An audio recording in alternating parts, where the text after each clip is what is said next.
ان دنوں پہلے ہی میری ڈیوٹی پوسٹ مارٹم کرنے والوں کے ڈپارٹمنٹ میں لگ گئی تھی۔ مجھے یہ کام سخت ناپسند تھا کیونکہ اس دوران مردوں کے درمیان رہنا پڑتا تھا اور سرد خانے میں مردے پڑے ہوتے تھے اور رات گئے تک وہاں پر ڈیوٹی دینی پڑتی تھی۔ پہلے 2 دن تو بہت سکون سے کٹ گئے کیونکہ میرے ساتھ ایک بوڑھا گارڈ سرفراز بھی ڈیوٹی دے رہا تھا، لیکن مجھے سرد خانے میں پھر بھی کوئی گڑبڑ محسوس ہو رہی تھی۔ ایسا محسوس ہوتا تھا جیسے ہمارے علاوہ بھی کوئی وہاں موجود ہے۔ میں نے کئی بار سرفراز بابا سے اس بات کا ذکر کیا، لیکن انہوں نے کہا اتنے سال ہو گئے ہیں مجھے یہاں ڈیوٹی دیتے ہوئے، آج تک میں نے ایسا کچھ محسوس نہیں کیا، یہ تمہارا وہم ہے۔ میں نے تب نہیں سوچا کہ شاید رات بھر جاگنے کی وجہ سے مجھے اس قسم کی آوازیں سنائی دیتی ہیں، یہ میرا ہی وہم ہے۔ تیسرے روز اس کی چھٹی تھی جس کی وجہ سے مجھے اکیلے کو ڈیوٹی دینی تھی، لیکن اس رات جو میں نے دیکھا اس نے میرے اوساں خطا کر دیے۔ میں سوچ بھی نہیں سکتا تھا کہ ہاسپٹل میں اس طرح کا کام مردوں کے ساتھ بھی ہو سکتا ہے، لیکن میں اپنی آنکھوں سے دیکھ رہا تھا اور مجھے یقین نہیں آ رہا تھا کیونکہ پوسٹ مارٹم ڈپارٹمنٹ کے 3 ملازم آنے والی لاشوں کے ساتھ بہت شرمناک حرکتیں کرتے ہوئے پائے گئے تھے۔ میری وہاں ڈیوٹی لگنے کے بعد مجھے معلوم ہوا، ورنہ یہ سلسلہ تو کب سے جاری تھا۔ سرفراز بابا نہیں آئے تھے تو مجھے وہاں پہ بہت ڈر محسوس ہو رہا تھا، اس لیے میں زیادہ دیر وہاں نہیں رکا اور زیادہ تر باہر چائے کی دکان پر ہی رہا، بس 1-2 بار ہی اندر چکر لگانے گیا۔ تھوڑی دیر بعد مجھے چائے کی طلب محسوس ہونے لگی تو میں دوبارہ چائے کی دکان پر چائے پینے چلا گیا۔ وہاں سے واپسی پر میں ہسپتال کے دوسرے راستے سے آیا جہاں ساری جھاڑیاں تھیں اور وہ علاقہ سارا ویران تھا۔ وہاں پر سرد خانے کی کچھ کھڑکیاں کھلتی تھی تاکہ بدبو نہ پھیلے۔ زیادہ تر تو وہ کھڑکیاں نہیں کھلتی تھیں، مگر کبھی کبھار ہم وہ کھڑکیاں کھول دیا کرتے تھے۔ جیسے ہی میں سرد خانے کی کھڑکی کے ساتھ سے گزرا، مجھے کچھ آوازیں آنے لگیں۔ میرے اندر خوف کی ایک لہر دوڑ گئی کیونکہ سرد خانے میں تو تمام مردے تھے، تو پھر کون تھا جس کی آوازیں باہر آ رہی تھیں؟ میں نے کھڑکی سے اندر جھانکنے کی کوشش کی مگر بے سود، مجھے کچھ بھی نہ دکھائی دیا نہ سنائی دیا۔ مجبوراً مجھے سرد خانے کے اندر جانا پڑا۔ وہاں جا کر میں نے دیکھا کہ ہمارے ڈپارٹمنٹ کے 3 ملازم لاشوں کے ساتھ شرمناک حرکتیں کر رہے ہیں۔ دروازے کھلنے کی آواز پہ سب کی توجہ میری طرف ہو گئی۔ پہلے تو ان سب کے چہرے خوف سے پیلے پڑ گئے کہ ان کا راز فاش ہو گیا تھا، لیکن پھر وہ تینوں سنبھل گئے اور چلتے ہوئے میری طرف آئے۔ میں ایک قدم پیچھے لینے لگا، لیکن میں نے ان سے گرجدار آواز میں پوچھا، تم سب لوگ یہاں کیا کر رہے ہو؟ تم لوگوں کی ڈیوٹی تو صبح ٹائم میں ہوتی ہے نا؟ اس وقت یہاں مردوں کے ساتھ تمہیں یہ حرکتیں کرتے ہوئے شرم نہیں آتی؟ مجھے سفیان اور شہریار کے وہاں ہونے پر اتنی حیرت نہیں ہوئی تھی جتنی مجھے وہاں ذکریہ کے ہونے پر حیرت ہوئی تھی۔ تو وہ لوگ مجھے گھورتے ہوئے مزید میرے قریب آنے لگے۔ میں جہاں کھڑا تھا وہ ارد گرد چلنے لگے اور کہنے لگے، اگر تم نے باہر کسی کو بھی اس بارے میں بتایا تو ہم تمہاری نوکری ختم کروا دیں گے۔ صرف ہم ہی نہیں، کئی اور لوگ بھی اس میں ملوث ہیں۔ تم کس کس کو پکڑواؤ گے؟ لیکن اگر تم نے بتا دیا تو تمہاری نوکری چلی جائے گی۔ اگر تم پھر بھی باز نہ آئے تو ہم تمہیں ابھی اسی وقت مار دیں گے، اس لیے فیصلہ تمہارے ہاتھ میں ہے۔ میں 5 بچوں کا باپ تھا، سوچ بھی نہیں سکتا تھا کہ ان کے خلاف جاؤں۔ میری بیوی ٹی بی کی مرض کی وجہ سے وفات پا گئی تھی اور میں اس کا علاج ہی نہیں کرا سکا کیونکہ میرے پاس اتنے پیسے ہی نہیں تھے۔ میرے دل میں کئی بار یہ خواہش تھی کہ میں دوسری شادی کر لوں، لیکن میں بچوں کی وجہ سے چپ تھا۔ وہ جو کام کر رہے تھے اس کی خواہش تو میرے دل میں بھی کب سے تھی، لیکن دوسری شادی میں کر نہیں سکتا تھا، اس لیے یہ خواہش میں نے اپنے دل میں ہی دبائی ہوئی تھی، لیکن آج جب موقع مل رہا تھا تو شیطان مجھ پر حاوی ہونے لگا اور میں نے ان سب کا ساتھ دینے کی حامی بھر لی۔ پھر ہم چاروں رات گئے تک سرد تک کھانے میں رہے، یہاں تک کہ اب مجھے سرد کھانے میں جاتے ہوئے بالکل بھی ڈر نہیں لگتا تھا، بلکہ میں بہت مزے کرتا تھا اور دعا کرتا تھا کہ وہ تینوں آج نہ آئے، کیونکہ اگر وہ تینوں آ جاتے تھے تو پھر ہمیں ایک لاش پر سب کو گزارا کرنا پڑتا تھا۔ یہ اکثر میں سرفراز بابا کو بھی کہہ دیا کرتا تھا کہ آپ ایک بوڑھے انسان ہیں، آپ جائیں آرام کریں، میں پیچھے سب دیکھ لوں گا۔ وہ بہت بوڑھے تھے، لیکن ان کی 2 بیٹیاں تھیں جن کی کفالت کی ذمہ داری ان کے ناتواں کندھوں پر تھی، جس کی وجہ سے وہ پوسٹ مارٹم ڈپارٹمنٹ میں ابھی تک نوکری کر رہے تھے۔ یوں ہم لوگ برائی کے راستے پر چل پڑے۔ ہم لوگ اب 4 ہو گئے تھے۔ کبھی کبھی تو ایسا ہوتا تھا کہ کوئی لاش نہیں آتی تھی جس کا پوسٹ مارٹم کرنا ہو، تب ہم لوگ جذبات کی آگ میں جل رہے ہوتے تھے، کیونکہ کوئی بھی ایسا ذریعہ نہیں ملتا تھا جس سے ہم اپنی ہوس پوری کر سکے۔ یوں ہی دن گزرتے رہے، ہم لوگ اس دلدل میں دن بدن پھنستے جا رہے تھے، بلکہ اب تو اس بری عادت کا ہمیں نشہ سا ہو گیا تھا، اور جس دن وہ نشہ ہمارا پورا نہیں ہوتا تھا اس دن بچوں کی خیر نہیں ہوتی تھی۔ میں گھر جا کر ان پر چیختا چلاتا اور ان پر غصہ کرتا، یہاں تک کہ ایک بار میں نے اپنی بیٹی کو دھکا دیا، وہ دیوار کے ساتھ جا لگی، جس کی وجہ سے اس کا ماتھا پھٹ گیا اور خون رسنے لگا، لیکن میں پھر بھی باز نہ آیا۔ جب میرا نشہ پورا نہیں ہوتا تھا میں شیطان کا روپ دھار لیتا تھا، گھر میں توڑ پھوڑ کرتا، یہاں تک کہ بچے مجھ سے ڈرنے لگے۔ میں گھر آتا تو میرے سامنے نہ آتے، بلکہ سونے کا ناٹک کرنے لگتے۔ کئی بار تو میں نے اپنی کام والی کو ہوس کا نشانہ بنانے کی بھی کوشش کی، لیکن وہ میرے جال میں نہیں پھنسی۔ یوں دن گزرتے جا رہے تھے اور میرے اندر ہوس بڑھتی ہی چلی جا رہی تھی۔ اب میری کوشش ہوتی تھی کہ سرد کھانے میں میں صبح کے وقت بھی جا سکوں۔ انہی دنوں حامد کی طبیعت خراب رہنے لگی، جس کی وجہ سے صبح کی ڈیوٹی بھی مجھے کرنی پڑی۔ میں بہت خوش تھا کہ مجھے اپنی خواہشات پوری کرنے کے لیے زیادہ وقت تو ملے گا۔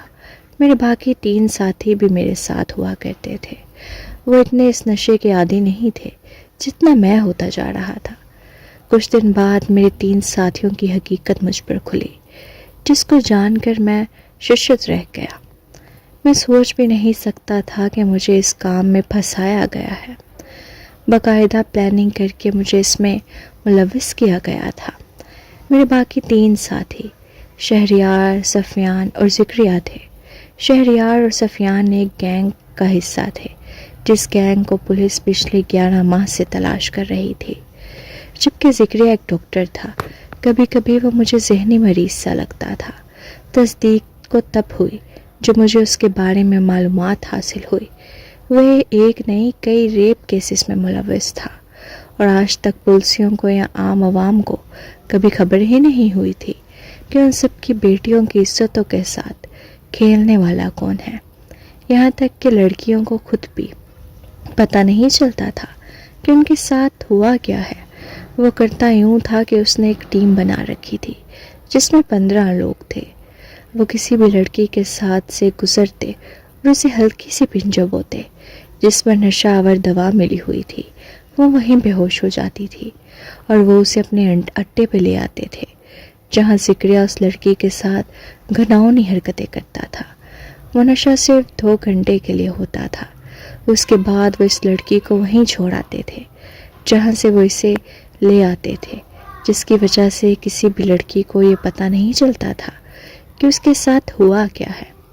جتنی بھی لڑکیاں ان واردات کے بعد ہسپتال جاتی تھیں، وہ انہیں بتاتے تھے ان میں معمولی سی کمزوری ہے، تھوڑی دیر بعد خود ہی ٹھیک ہو جائے گی، آپ اچھے سے اپنے کھانے پینے کا دھیان رکھیں۔ وہ ایک کامیاب کھلاڑی تھا۔ آج تک اس نے جتنی بھی لڑکیوں کو استعمال کیا تھا، کسی ایک لڑکی کو بھی پتہ نہیں چلتا تھا کہ اس کے ساتھ کیا ہوا ہے۔ یا اس پر کوئی بھی کیس نہیں ہو پاتا تھا۔ وہ ہمارے ساتھ ہی پوسٹ مارٹم ڈپارٹمنٹ میں ڈاکٹر کی پوسٹ پر فائز تھا۔ میں سوچ بھی نہیں سکتا تھا کہ وہ ایک ڈاکٹر ہو کر یوں عزتوں کے ساتھ کھیلتا رہا ہوگا، لیکن اب تو میں خود بھی ان سب کے ساتھ ساتھ شامل تھا اور میں چھوڑ بھی نہیں سکتا تھا اس کام کو، کیونکہ اس برے کام کی مجھے بری طرح سے لت لگ چکی تھی۔ سفیان اور شہریار اس گینگ کا حصہ تھے جس میں وہ لوگ مردہ عورتوں کو بھی نہیں بخشتے تھے۔ وہ قبرستان کا چکر ضرور لگاتے تھے جب انہیں معلوم ہوتا تھا کہ کسی جوان لڑکی یا کسی بھی عورت کی میت آج ہی قبرستان میں دفنائی گئی ہے۔ وہ وہاں پہنچ جاتے اور قبر کھود کر بھی اپنی ہوس پوری کیا کرتے تھے۔ ان کو ذرا بھی ڈر نہیں لگتا تھا کہ قبرستان کی اس ویرانی میں اگر ان کے ساتھ کچھ برا ہو گیا تو، لیکن وہ باز نہیں آ رہے تھے۔ میں ان کو جتنا سمجھانے کی کوشش کرتا تھا وہ اتنے ہی بگڑتے جاتے تھے۔ یہ 2 اگست کی رات تھی جب تقریباً 15 نوجوان لڑکیوں کو پوسٹ مارٹم کے لیے لایا گیا تھا، کیونکہ وہ سب کالج ٹرپ پہ جا رہی تھیں جب ان کا ایکسیڈنٹ ہوا، اور وہ سب ایک ساتھ اپنے خالق حقیقی سے جا ملی۔ ان کو نہیں معلوم تھا اب تک وہ جسے عزت کی حفاظت کرتی نہیں ہے وہ مرنے کے بعد یوں لٹ جائے گی۔ وہ رات ہم سب کے لیے عید کی رات تھی۔ ہم سب نے اس رات اپنی ہوس کو پورا کیا، کیونکہ پوسٹ مارٹم پہلے ہی ہو چکا تھا اور رپورٹ بھی بن چکی تھی۔ اس کے بعد کسی نے بھی میتوں کو ہاتھ بھی نہ لگانا تھا، تو پھر کسی کو کیسے معلوم ہو پاتا کہ ہم نے ان کے ساتھ کچھ کیا ہے؟ یہ سوچ کر ہم مطمئن ہو گئے۔ سرفراز بابا اب حاضری لگا کر گھر لوٹ جایا کرتے تھے۔ انہی دنوں ہمیں معلوم ہوا کہ انسانی عذاب بہت مہنگے داموں بکتے ہیں۔ ہم لوگوں نے سوچا کیوں نہ راتوں رات ہی امیر ہوا جائے۔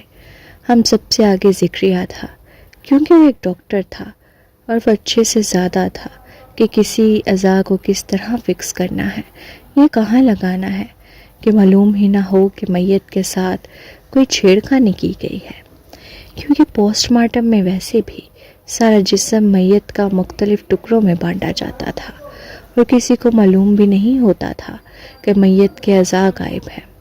پہلے مجھے اس کام میں بہت ڈر محسوس ہو رہا تھا، لیکن دھیرے دھیرے جب پیسے ہاتھ آنے لگا اور گھر کے حالات سدھرنے لگے تو میں بہت تندہی سے اس کام میں لگ گیا، کیونکہ میری بچیاں جوان ہو رہی تھیں اور کل کو خرچے بھی بڑھ رہے تھے۔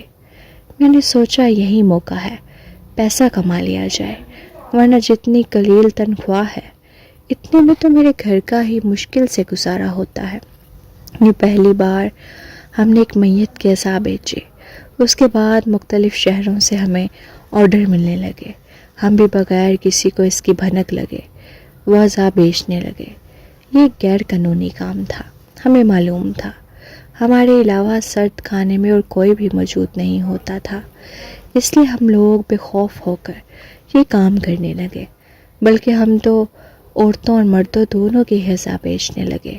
ہم لوگ پہلے ان عورتوں کے جسم کو استعمال کرتے تھے، ان کے ساتھ اپنی ہوس پوری کرتے، اس کے بعد ان کے سارے اعضاء جو قابل فروخت ہوتے تھے وہ نکال کر بیچ ڈالتے تھے۔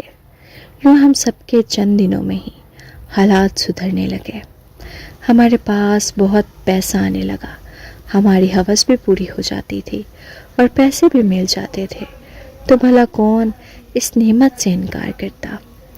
ہم لوگ یہ بھول چکے تھے کہ خدا ہمیں دیکھ رہا ہے۔ اس نے جب رسی کھینچی تب ہم سب لوگ منہ کے بل آ گریں گے۔ میں اب گھر بہت کم جایا کرتا تھا، بلکہ اکثر تو میں جاتا ہی نہیں تھا۔ میں نے ایک بوڑھی خاتون کو اپنے گھر میں رکھ لیا جو میرے بچوں کی پرورش کرتی تھی اور میری غیر موجودگی میں ان کا خیال رکھتی تھی۔ جلد ہی میں نے ایک پوش علاقے میں بنگلہ خرید لیا، کیونکہ وہ اعضاء بہت مہنگے بکنے لگے تھے اور کسی کو اس کی کانوں کان خبر بھی نہیں ہوتی تھی۔ اعضاء بیچتے ہوئے ہمیں 5 سال ہو چکے تھے۔ میں اب ایک 40 سال کا مرد بن چکا تھا۔ میرے بچوں کے قد بھی میرے تک پہنچ چکے تھے۔ وہ دن بدن خود سر ہوتے جا رہے تھے۔ اکثر مجھ سے ناراض ہی رہتے کہ میرے پاس ان کے لیے وقت نہیں ہے، اور جاننے کی کوشش کرتے کہ میں ایسا کون سا کام کرتا ہوں جس کی وجہ سے ہم لوگوں کے حالات اتنی جلدی سدھر گئے ہیں۔ کیونکہ میری بڑی بیٹی 20 سال کی تھی اور وہ سب سمجھتی تھی۔ اس نے وہ حالات بھی دیکھے تھے جب ہمارے گھر میں فاقے ہوتے تھے اور کھانے کو کچھ بھی نہیں ہوتا تھا، تو وہ اکثر متجسس رہتی تھی کہ ایسا کون سا کام میں کرتا ہوں جس کی وجہ سے ہم لوگوں کے حالات اتنی جلدی پھر گئے ہیں، لیکن وہ کبھی بھی نہیں جان پائی۔ ایک رات میں 2 مہینے بعد اپنے گھر واپس لوٹ گیا۔ اس رات میرے سرد کھانے سے چھٹی تھی اور میرے باقی 3 ساتھیوں کو بھی اس بارے میں معلوم تھا۔ جیسے ہی میں گھر پہنچا، میرے 3 بیٹے اور ایک بیٹی وہاں موجود تھی، جبکہ میری بڑی بیٹی وہاں گھر پر نہیں تھی۔ میں نے بڑی بی سے پوچھا، ریحانہ کہاں ہے؟ تو وہ کہنے لگیں کہ یونیورسٹی سے ابھی تک نہیں لوٹی۔ میں پریشان ہونے لگا، کیونکہ زندگی میں پہلی بار ایسا ہوا تھا کہ میری توجہ اپنے بچوں کی طرف گئی تھی۔ مجھے تو اتنا بھی معلوم نہیں تھا کہ میری بیٹی یونیورسٹی جاتی ہے اور وہ کس ڈپارٹمنٹ کی ہے۔ میں نے بڑی بی سے اس کی کسی دوست کا نمبر مانگا تو وہ کہنے لگی، ہاں اس کی ایک دوست ہانیہ کا نمبر ہے میرے پاس۔ میں نے اس سے بات کی، لیکن وہ تو کہہ رہی ہے کہ ریحانہ تو ٹائم پر ہی ڈرائیور کے ساتھ چلی گئی تھی۔ میں پریشان ہونے لگا۔ میں نے سوچا کہ کیوں نہ پولیس کو انفارم کیا جائے، لیکن ابھی میں پولیس کو کال کرنے ہی والا تھا کہ اس سے پہلے مجھے شہریار کی کال آنے لگی کہ ایک میت آئی ہے۔ نوجوان نے لڑکی کی آج رات اگر مزے لوٹنے ہیں تو آ جاؤ۔ میں نے اسے کہا، تم لوگ پہلے اس کا پوسٹ مارٹم کر لو، اس کے بعد ہم لوگ بعد میں دیکھیں گے۔ میں یہ بات سن کر اپنی بیٹی کی فکر بھول چکا تھا اور وہاں سے میں سیدھا سرد کھانے پہنچ گیا۔ میں نے سوچا وہاں جا کے ہی کوئی حل نکالتا ہوں اور ان کے ساتھ ہی وہاں سے پھر پولیس اسٹیشن چلا جاؤں گا اپنی بیٹی کے بارے میں رپورٹ درج کروانے کے لیے، کیونکہ وہ کبھی بھی اتنا لیٹ گھر نہیں آئی تھی۔ آج جانے وہ کیسے اتنی رات ہونے کے باوجود گھر نہیں پہنچی تھی۔ میں سمجھ رہا تھا کہ میری بیٹی صرف آج ہی لیٹ ہوئی ہے، مگر بڑی بھی بتا رہی تھی اس کی بہت عرصے سے یہ روش چلی آ رہی ہے کہ وہ اکثر رات کو دیر سے آتی تھی۔ اگر اس سے پوچھو تو وہ غصہ کرنے لگتی تھی کہ میں اپنی مرضی کی خود مالک ہوں، مجھ پر کوئی روک ٹوک نہ کرے۔ وہ بوڑھی عورت تھی، ایک نوجوان لڑکی کا کیسے مقابلہ کر سکتی تھی، اس لیے چپ ہو جایا کرتی تھی۔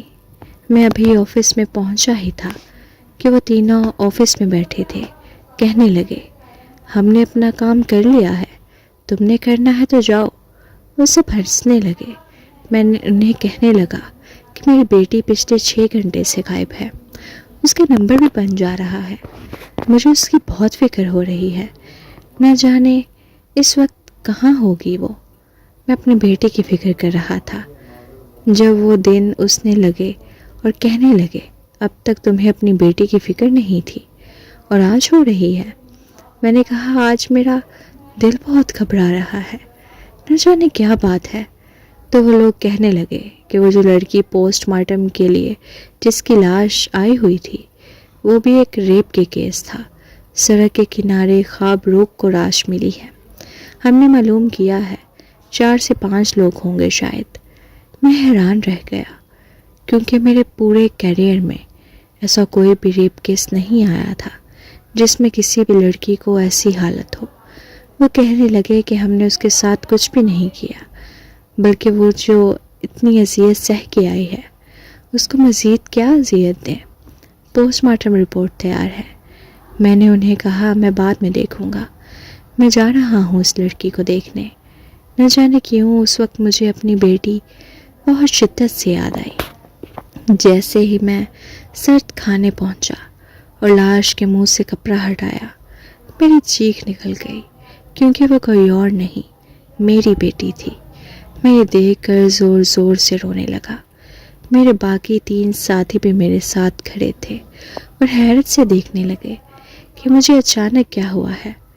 جب میں اپنی بیٹی کا نام لیا تو ان کو سمجھ آ گئی کہ یہ کوئی اور نہیں میری ہی بیٹی ہے۔ وہ سب شرمندگی سے سر جھکا کر کھڑے ہو گئے۔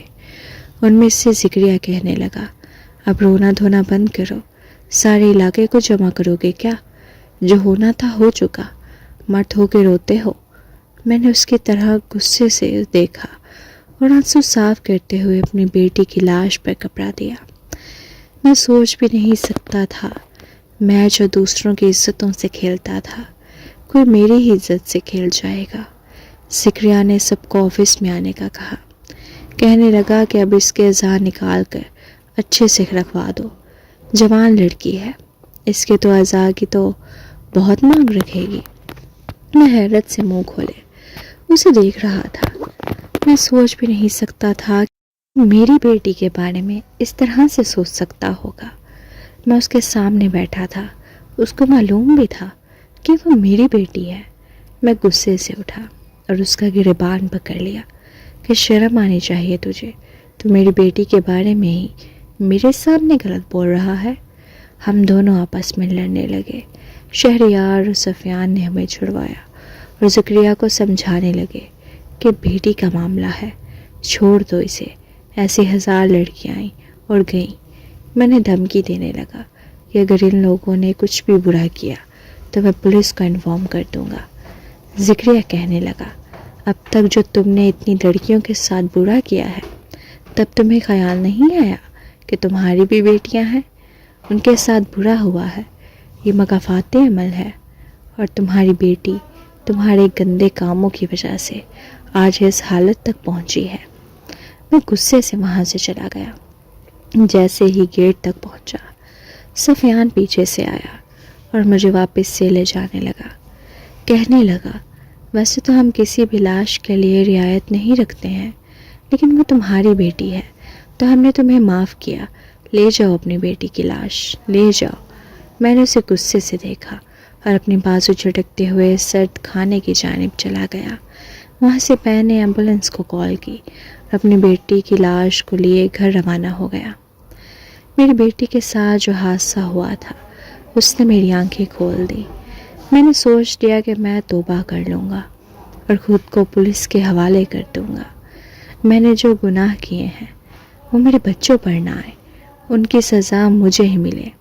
بیٹی کے قتل کا گناہ بھی میرے سنان پڑا تھا، کیونکہ یہ سب میری وجہ سے ہی ہو رہا تھا۔ میں سوچ بھی نہیں سکتا تھا کہ خدا مجھے اس طرح منہ کے بل گرائے گا کہ میں اٹھنے کے قابل بھی نہیں رہوں گا۔ بیٹی کی تدفین کے بعد میرے ذہن میں خیال آیا کہ جب میں آفس میں آیا تھا تو تب یہ سب ہنستے ہوئے کہہ رہے تھے کہ ہم نے اپنا کام کر لیا ہے، جا کے تم بھی اپنا کام کر لو۔ تب مجھے سمجھ آنے لگا کہ کہیں ان لوگوں نے میری بیٹی کے ساتھ تو کچھ غلط تو نہیں کیا تھا۔ میں قیامت والے دن اپنی بیٹی کو کیا منہ دکھاؤں گا؟ یہ سوچ کر میں نے فیصلہ کر لیا کہ میں جب تک اپنی بیٹی کے قاتل کو نہیں ڈھونڈ لیتا تب تک میں سکون سے نہیں بیٹھوں گا۔ میں سرد کھانے گیا اور وہاں جتنے بھی کیمرے تھے ان سب کی فوٹیج نکلوائی۔ پھر جو کہانی میرے سامنے آئی اس نے میرے رونگٹے کھڑے کر دیے۔ میں کبھی سوچ بھی نہیں سکتا تھا کہ ذکریہ کو مارا گیا تھپڑ مجھے اتنا مہنگا پڑ جائے گا کہ وہ میری بیٹی کی جان کا ہی دشمن بن جائے گا۔ ہوا کچھ یوں تھا کہ کچھ عرصے پہلے ذکریہ نے مجھ سے میری بیٹی ریحانہ کا رشتہ مانگا تھا۔ تب میں نے اسے یہ کہہ کر منع کر دیا تھا کہ میں تم جیسے شخص کو اپنی بیٹی ہرگز نہ دوں گا جس کے ہر اعمال سے میں اچھے سے واقف ہوں۔ ہم دونوں کی آپس میں بحث اتنی بڑھی کہ ذکریہ کہنے لگا، کچھ بھی ہو جائے تمہاری بیٹی کو حاصل کر کے رہوں گا، تم دیکھنا تب وہ کسی کی بھی زندگی میں شامل ہونے کے قابل نہیں رہے گی۔ تب تم مجبور ہو جاؤ گے کہ اس کی شادی مجھ سے ہی کرو۔ اس کے اس طرح بات کرنے پر مجھے اتنا غصہ آیا کہ میں نے اسے منہ پر ہی تھپڑ دے مارا۔ لیکن اس واقعے کے بعد ہم دونوں کے درمیان صلح ہو گئی تھی، اور صلح میں پہل کرنے والا کوئی اور نہیں ذکریہ ہی تھا۔ کیمرے میں جو منظر دکھائی دیے تھے وہ ناقابل یقین تھے۔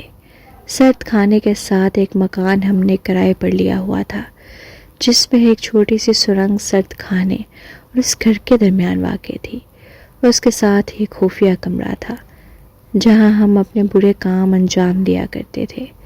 اس کیمرے میں سب کچھ واضح تھا کہ ان لوگوں نے پہلے میری بیٹی کو کڈنیپ کیا، پھر یہاں لائے، اور اس کے ساتھ یہ سب کرنے کے بعد اسے مردہ حالت میں سرد کھانے پہنچا دیا، اور مجھ سے جھوٹ بولا کہ وہ میرے سامنے ایک جھوٹی رپورٹ بنائے جس کے مطابق وہ کسی خواب روگ کو سڑک پر پڑی ہوئی ملی تھی۔ یہ دیکھ کر میرا خون کھولنے لگا۔ میں سوچ بھی نہیں سکتا تھا کہ وہ لوگ میری وفاداری کا صلہ مجھے اس طرح سے دیں گے۔ پہلے بھی ان لوگوں نے اپنے وفات کے لیے مجھے اپنے گروپ میں شامل کیا تھا، کیونکہ سرد کھانے کی تمام چابیاں میرے پاس تھیں اور ان کی رکھوالی بھی میں کیا کرتا تھا۔ وہ کہیں نہ کہیں میری وجہ سے خوفزدہ بھی رہا کرتے تھے کہ کہیں میں ان کا راز فاش نہ کر دوں، کیونکہ میرے پاس بہت سی ان کی اس طرح کی ویڈیوز موجود تھیں۔ جب مجھے معلوم ہوا کہ میری بیٹی کے قاتل کون ہیں اور میرے پاس ثبوت بھی تھے، تب میں ان تمام ثبوتوں سمیت پولیس اسٹیشن جانے کے لیے تیار ہو گیا۔ میں نے اپنے بڑے بیٹے کو بلایا جو کہ اب 18 سال کا ہو چکا تھا، اور اسے اپنے تمام بینک اور بیلنس اور جائیداد کے بارے میں بتایا، اور کہا کہ اگر میں نہ لوٹ سکا تو اپنے سب بہن بھائیوں کا پیچھے خیال رکھے۔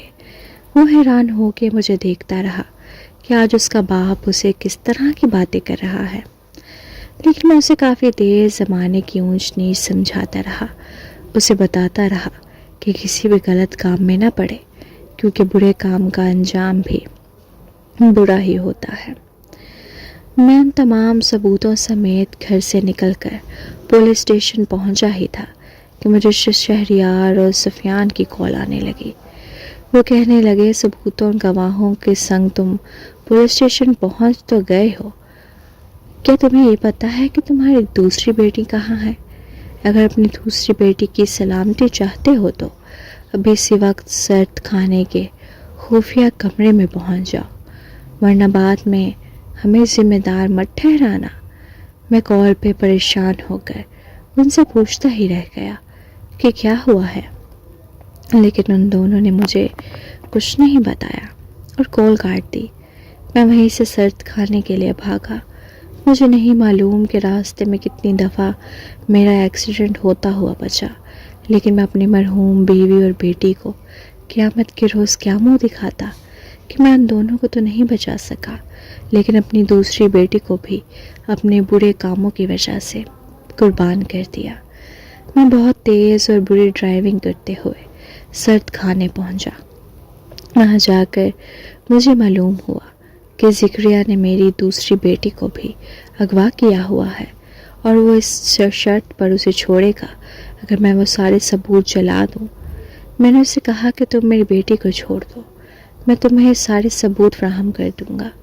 وہ اس بات پر بضد رہا کہ پہلے تم ثبوت دو، تب میں تمہاری بیٹی کو چھوڑوں گا۔ میں بے-بس ہو گیا۔ بیٹی کا معاملہ تھا، یہ سوچ کر میں نے پہل کی اور وہ سارے ثبوت اسے دے دیا، لیکن تب سفیان اور شہریار نے مجھے ایک چیئر پر بٹھا کے باندھ دیا۔ میں چیختا چلاتا رہا، ان سب کو روکتا رہا کہ میری بیٹی کو چھوڑ دو، تم جو چاہو گے میں وہی کروں گا۔ ابھی ہم سب یہ بحث کر ہی رہے تھے کہ میرا بیٹا فرحان پولیس کو لیے سرد کھانے کے اس خفیہ کمرے میں آ پہنچا۔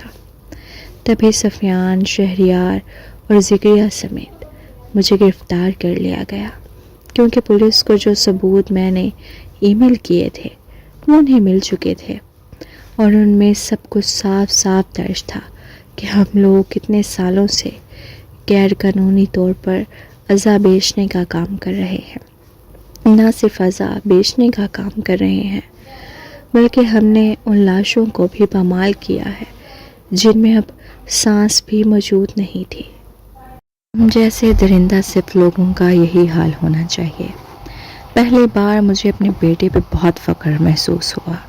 اس نے باپ کی محبت کو آڑے نہیں آنے دیا، بلکہ سچ کا ساتھ دیا اور پولیس کے لیے حاضر ہو گیا۔ ذکریہ پولیس والوں کو بہت رشوت دینے کی کوشش کرتا رہا، شاید پولیس والا ایک ایماندار شخص تھا. اس نے ہم سب کو گرفتار کیا اور تھانے لے آیا. سب سے پہلے میں نے اعتراف جرم کر لیا کیونکہ اپنی بیٹی کی موت کا بوجھ ابھی تک میرے سر پر قائم تھا، اور وہ تبھی اتر سکتا تھا جب میں اپنے گناہوں سے توبہ کر لوں اور اقرار جرم کر لوں. ہم چاروں کو پھانسی کی سزا ہوئی تھی کیونکہ میں نے وہ تمام ثبوت اور گواہ پولیس کو پیش کر دیے تھے.